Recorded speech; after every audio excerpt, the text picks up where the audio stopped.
What do you make of the situation? Because we're trying to get this feeling. I mean, Bola Dale Adekoya is trying to say that okay, he doesn't see any reason why the president should seek re-election again. But let's look at the fact that the Not Too Young to Run campaign, which you are one of the pioneers. It has gotten this momentum, and we don't really have a lot of people coming out. I know it doesn't have presidential assent yet, but even at that, we don't really have so many people, so many young people, making themselves available. Now, I'm talking about young in the young sense, making themselves available for the position.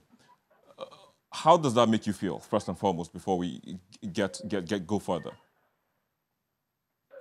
No, I think there's just a feeling of nostalgia in relation to the discussion on Nigeria's quest for a new breed of political leadership. There's no doubt that as a country, we need a new breed of leaders who will take our country from one development to another. Where we are, any reasonable, patriotic, and right thinking member of the Nigerian society will not be proud of where the country is and how we have been led by political parties that do not have regard for democracy or inclusion. Well, the internet again is trying to put us under this discussion, but we still have Baladale with us in the studio. So he's already talking about how the political parties don't have some sort of inclusion, for the younger generation now, which has been a discourse that has been going on for a while. But from all of you, you have been talking about it. You've been mentioning names of people whom you think can run for office against the incumbent president. You are not mentioning the younger generation. Now, we should understand something. When Nigeria got democracy in 1999, Return to democracy in 1999, our leaders made a mistake. For a young Nigerian to be ready for leadership now, especially when you're talking about the position of the president, it must have been groomed through a stage. It must have passed through a stage.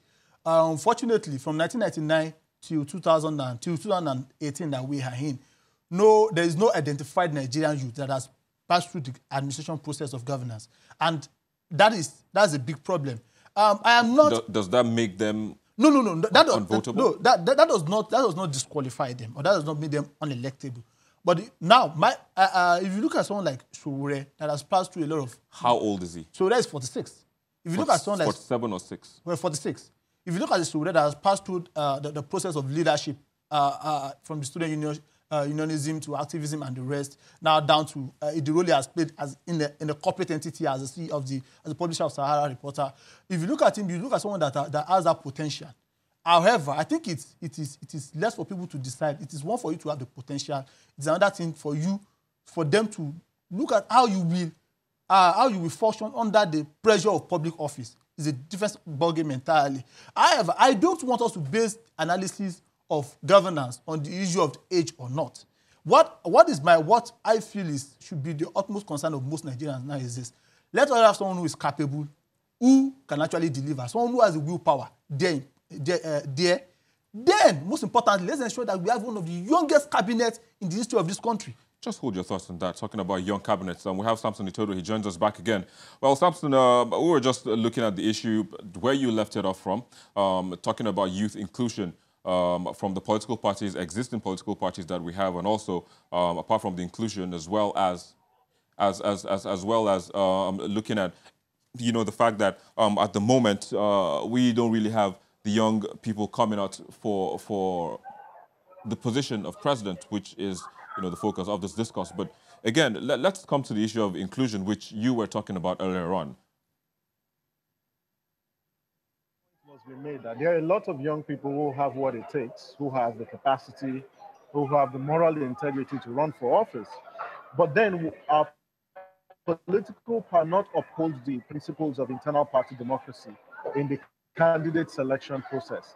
And as we march towards 2019, that's something that is have to be mindful of to ensure that the candidate selection process is transparent, is open, so that the hegemons who have hijacked political parties will not have their way, and individuals who command respect, who have the capacity and the moral integrity, particularly those who are young people, will be given the opportunity to actually run for office and secure party tickets. But the point must be made, Victor. We there is consensus across board that Nigeria does need responsive, energetic, accountable, and innovative leadership.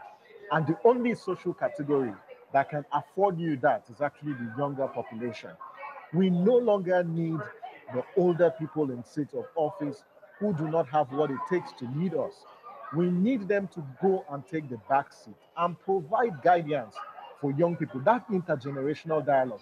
It doesn't make sense today that for a continent of Africa that has the youngest population, the average age of African leaders and presidents is about 65. So you've got a minority that is actually ruling over a majority, and that's something that needs to be reversed. Well, And it's not just a question.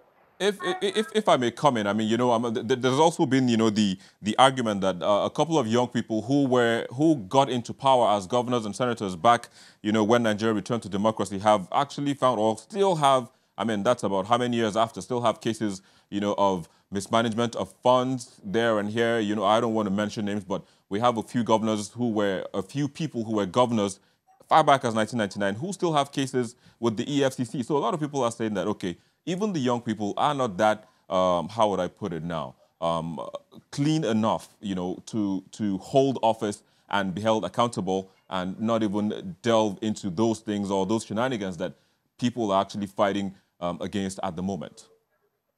How do you respond to that? Here is it, Victor. Every individual, particularly we, are product of our society. And you've got a system that does not uphold the values of integrity. But that's not even an excuse. There are individuals today who are change agents, who have the moral capital. The fact that you've got a crop of former leaders who were young, who have corrupt cases, does not mean every young person is corrupt. We've got young people today who have demonstrated excellent public leadership at different levels. And all we are saying is, can we just give them that opportunity to make a bold statement that leadership is about service, that you can still perform in office without stealing public funds, without subverting or compromising your position. And that's the argument that we make, that we've got those individuals. All we need to do, let's give them that opportunity. Let's take the risk and give them that space so they can provide a counter narrative. I don't agree that because you've got a crop of young people who had assumed office in 1999, it means that if you get a younger person in office today, they will do same. Well, we've got young people who have character. Let's give them the opportunity. Let the voters would have to wait and see. Would have to wait and see how that will play out, Samson. But we'll just hold your thoughts for a second. We'll take a quick break, and we'll be back shortly to continue this discussion. Please stay with us.